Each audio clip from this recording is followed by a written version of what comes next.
या विषयावरून असे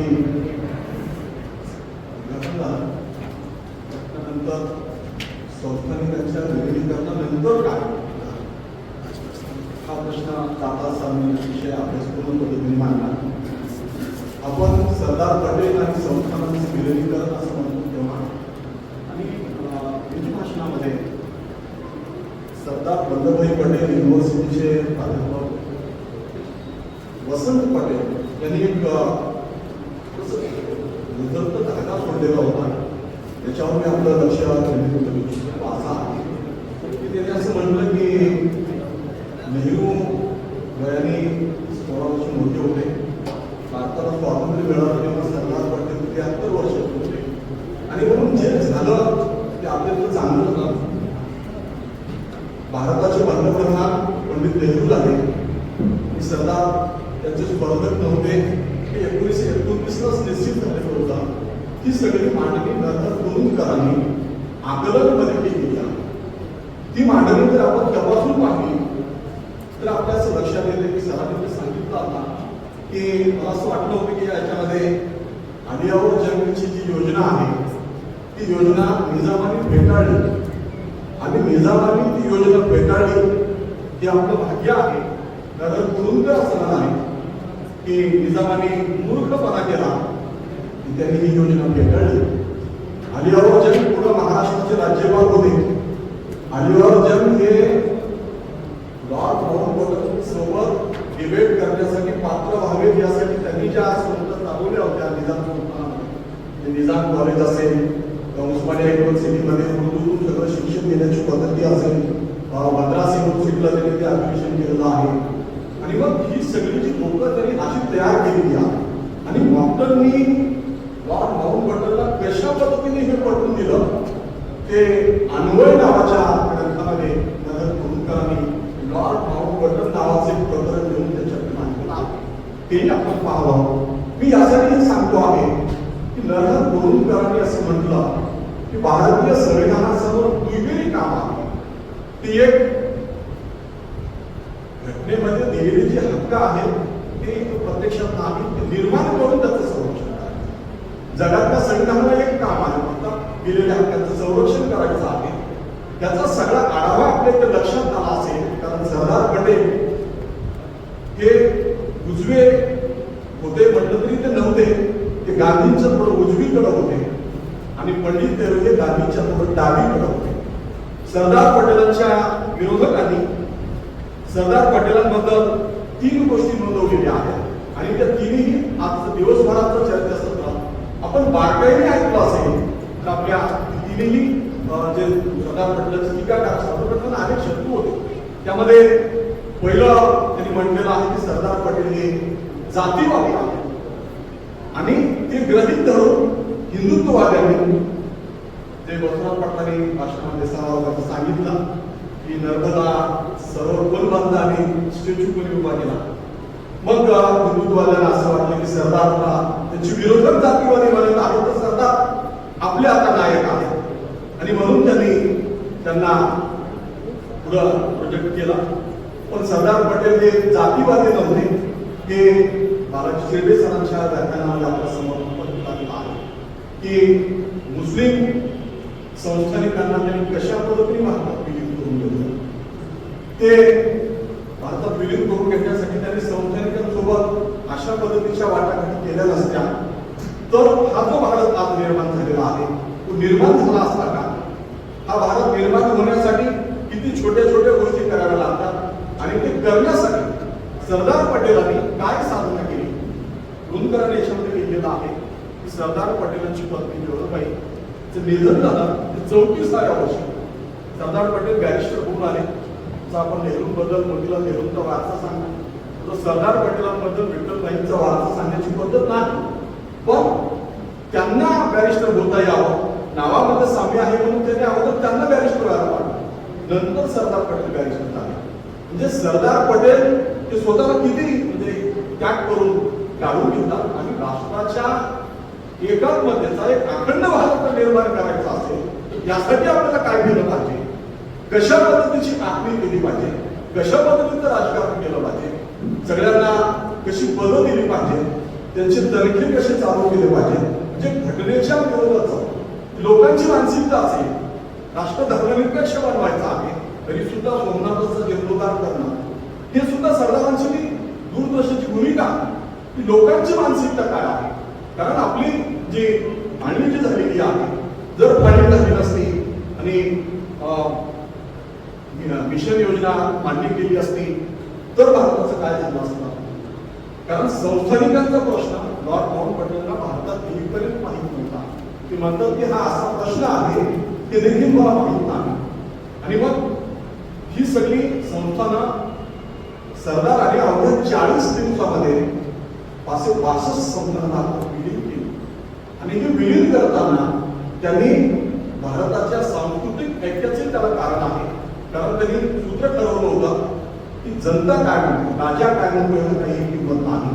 आणि म्हणून मग आपण 370 जेव्हा रद्द झाला तेव्हा मी अक्षरनामामध्ये लेख केला होता की पंडित नेहरूंमुळेच काश्मीर भारतात.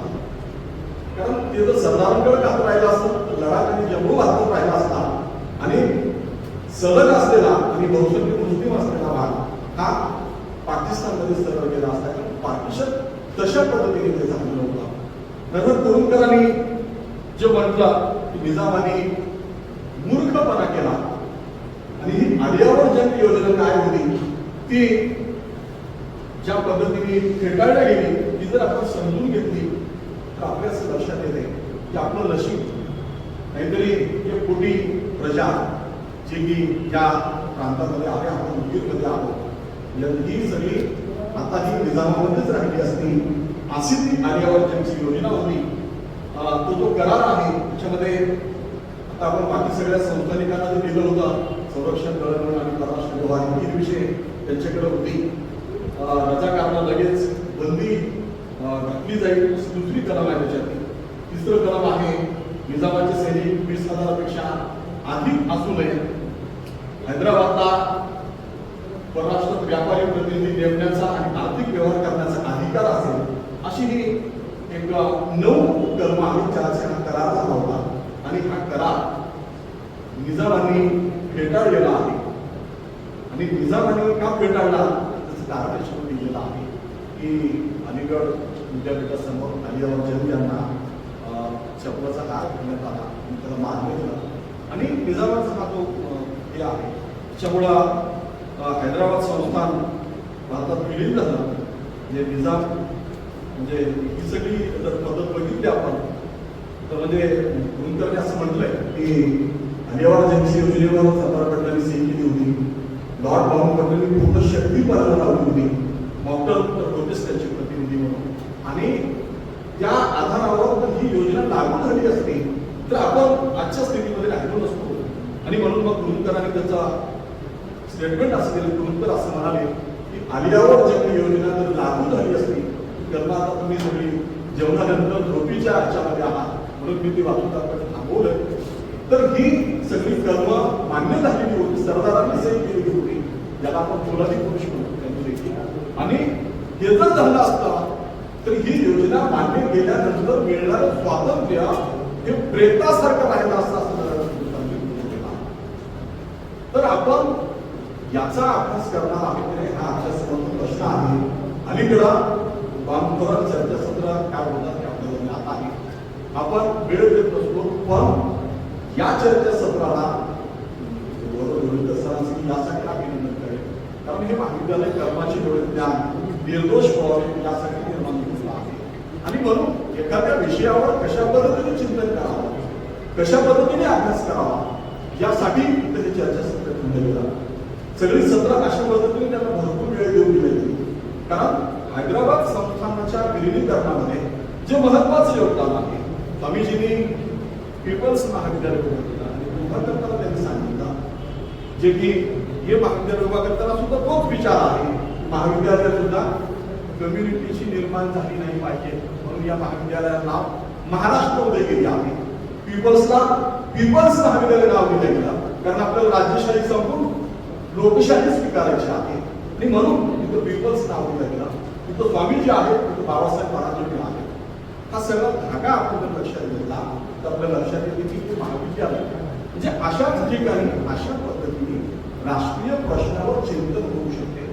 समग्र गांधी जर आपण वाचला तर गांधी असं म्हणतात, कुलकर्णी असे शब्द वापरलेला आहे, गांधीचे सर्वात जीवलग, विश्वासपात्र आणि अंतरस्नेही असणारे तर कोण असतील ते सरदार आहे.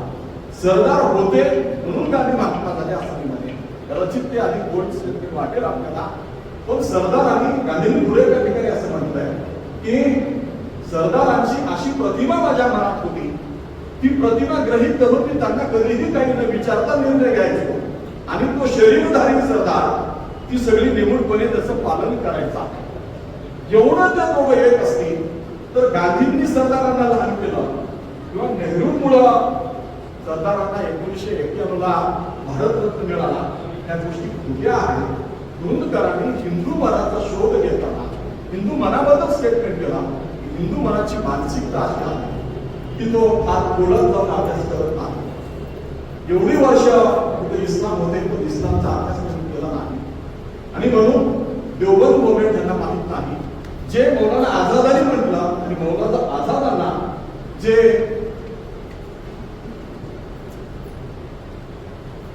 गांधींनी पत्र पाठवून खडसावलं ते गांधींनी आणि काँग्रेसने अखंड भारत का नाकारला या ग्रंथामध्ये आलेलं आहे.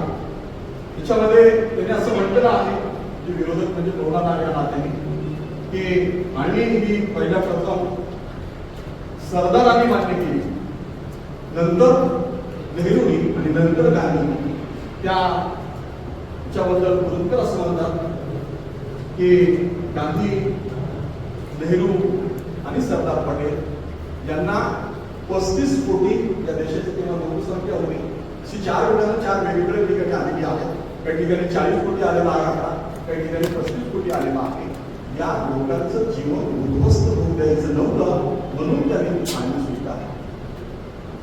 आणि ही फाळणी झाल्यानंतर मग ही फाळणी केव्हा ठरली होती त्यांनी सांगितलं त्याच्यामध्ये की 40 तास ती कशी ठरली होती.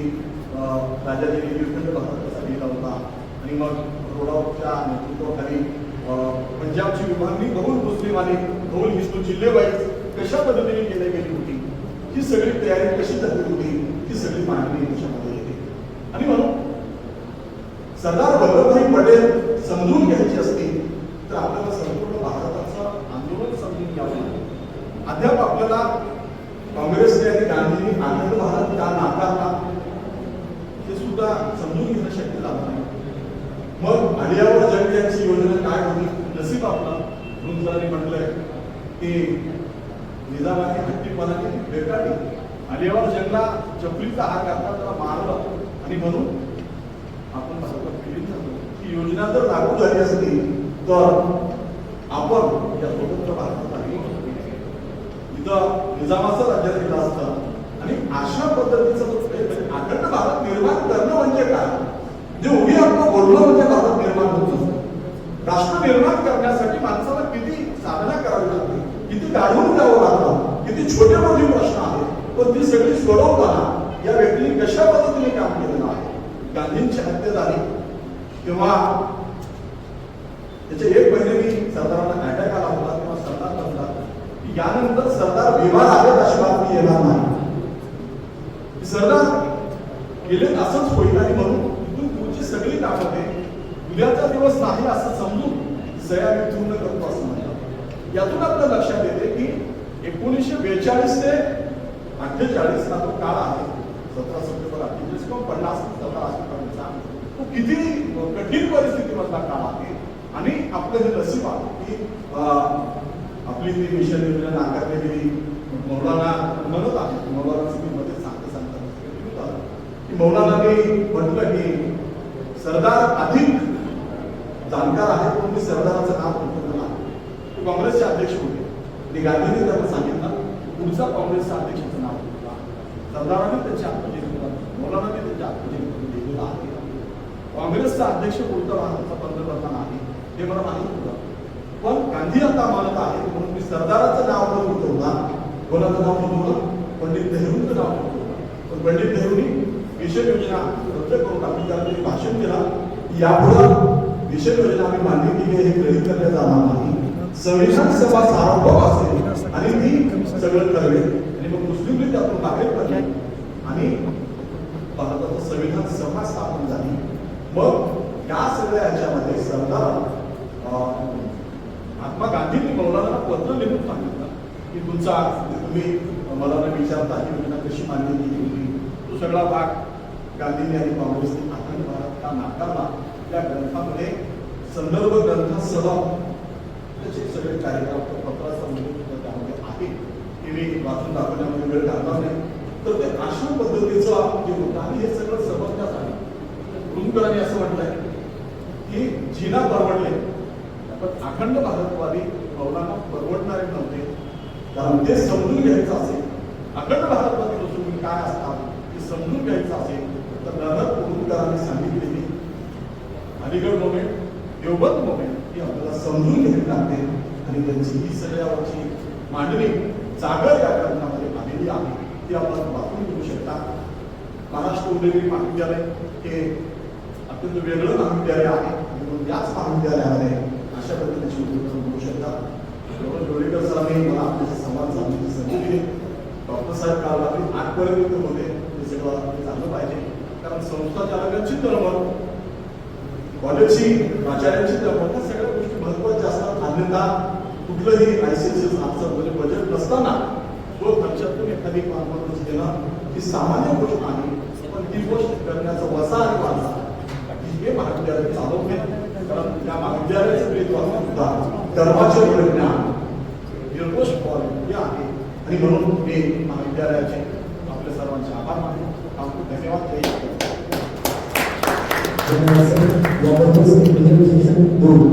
संपलेला आहे. त्यानंतर